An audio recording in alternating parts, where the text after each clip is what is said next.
Hi, I'm Caitlin, and this is Book Chats, and today I'm filming the Royal Court tag. I was tagged far too long ago by the audiobook queen Jen from Today in Jen's Library.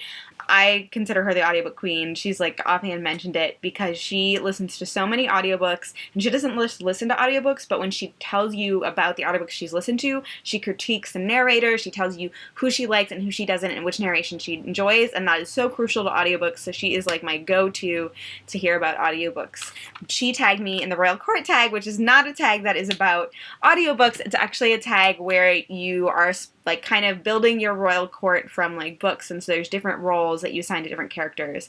This was a really difficult tag for me to think of characters for, and I'm trying not to spoil anything with my picks, so I might be a little vague at times, but I'm just going to run through this pretty quickly, and I'll put down below kind of the guidelines. I also want to give a shout out to Jane from Yes Miss Jane, who was tagged at the same time as me, but was much more timely with posting her tag video, and she pointed out, if you've noticed, like some of the ways that these are defined or described gets a little sexist, and so I chose at some points to modify some of the descriptions and to make them gender or sex ambiguous, so you can choose any gendered character when you are doing this tag if you choose to do it. First, it's the king and queen, which are supposed to be your favorite male and female leads, but I have a really hard time like separating leads from their books they're in, and I wasn't sure. I don't know if I have a favorite male and female lead, so what I did instead is I picked who I thought would be a great king and queen, and they're a king and queen in their own books, so isn't that great?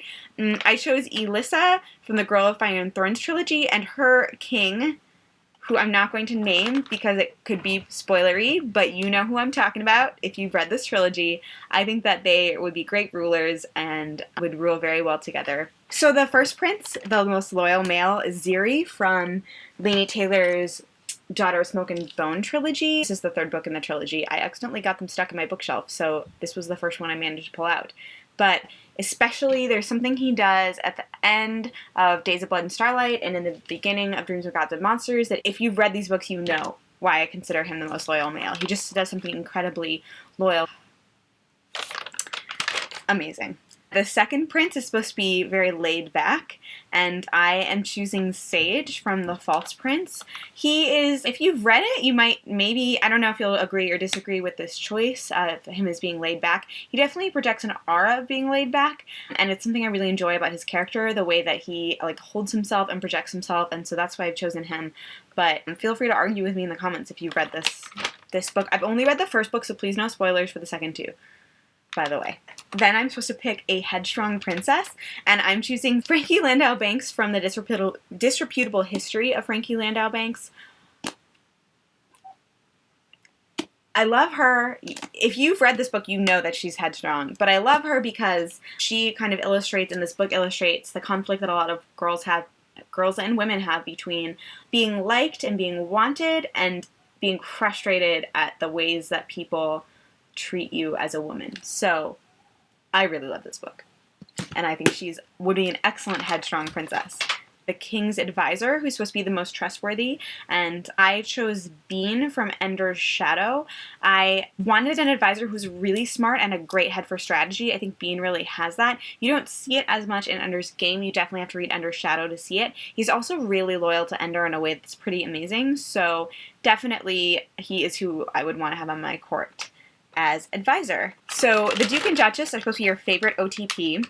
OTP stands for one true pairing, which implied in the name is that you have one that's like you hold above all others, but I just like will have one per book that I hold above all others in that book. I'm a huge shipper, guys, like massive.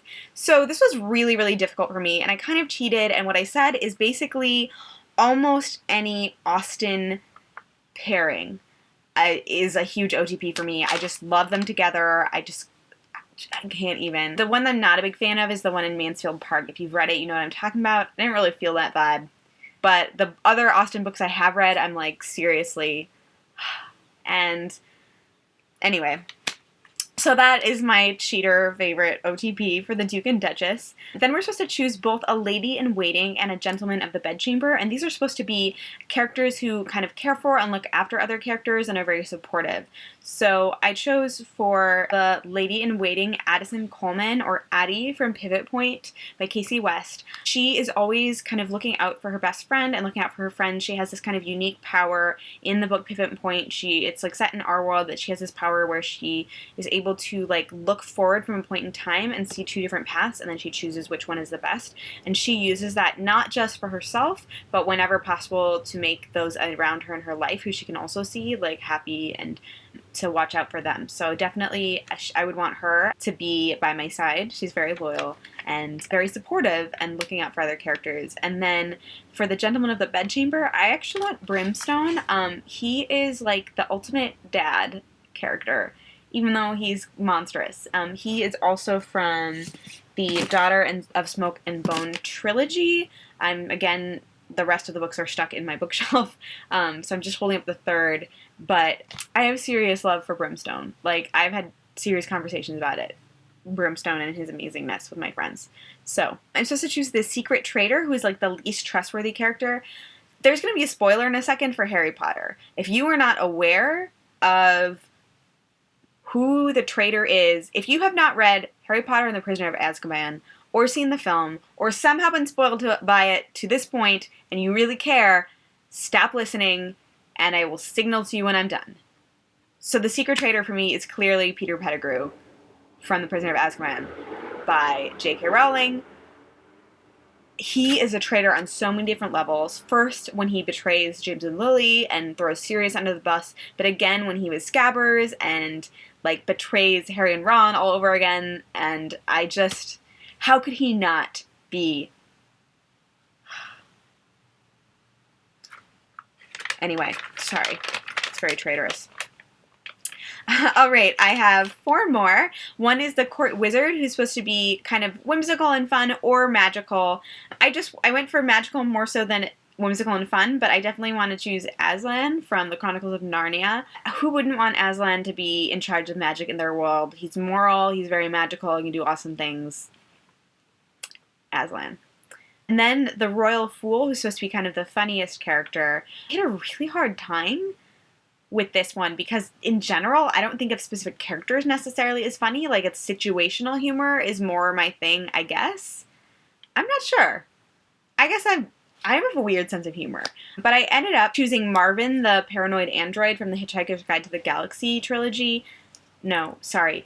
Misnamed trilogy that's actually a quintet. At least in the first book, I've only read, I think, the first 3 of these, and then I just kind of lost interest. But the first book is quite good and quite funny, and Marvin provides some nice comic relief in the book. He is basically, I don't think he intends to be funny, but he very much is. Last 2 are kind of the gossip of the court, and I definitely was like, I have got to choose Magnus Bane. His hair is full of secrets, guys. His hair is full of secrets. That's why it's so fly. Magnus Bane, if you don't know, is from Cassandra Clare's Shadowhunters world. He is in more than one of the trilogies in that world because he is a warlock? And he lives a long time. He also has his own like short story novella set. He definitely is a character who has his fingers on the pulse of everything, and I don't necessarily think that he was going to be like a huge gossip per se, but if you need to know something, you talk to him. For real. And then finally, you're supposed to choose like an attractive servant. I'm not really sure what the role of this servant is in the court or what's going on, just to like tempt the court people. But I choose Edmond Dantes from the Count of Monte Cristo. He is one cool guy, and he goes through some pretty crap stuff, and then he becomes a count, so I guess maybe he like doesn't count as a servant anymore, but whatever. I'm going with him. So that is my royal court from the royal court tag. It has been way too long since I was tagged in this, so I've chosen not to tag anyone. But if this tag is interesting to you and you'd like to do it, please go ahead and feel free to do so. And I'm also going to say, if you have never been tagged before, you are tagged now. And also, if you've never been tagged before, please feel free to let me know down below on Twitter, by email, and I will try to tag you and the next time I do a tag, which I don't know when that'll be, but we'll see. So thank you so much for watching, and I'll talk to you later. Bye! Oh, and thanks so much to Jen for tagging me. And also, I forgot to say that this tag was originally created by Jana from Jana Marie, and I will put a link to that original tag down below as well. I'm so sorry, I almost forgot to credit you. Thanks for watching.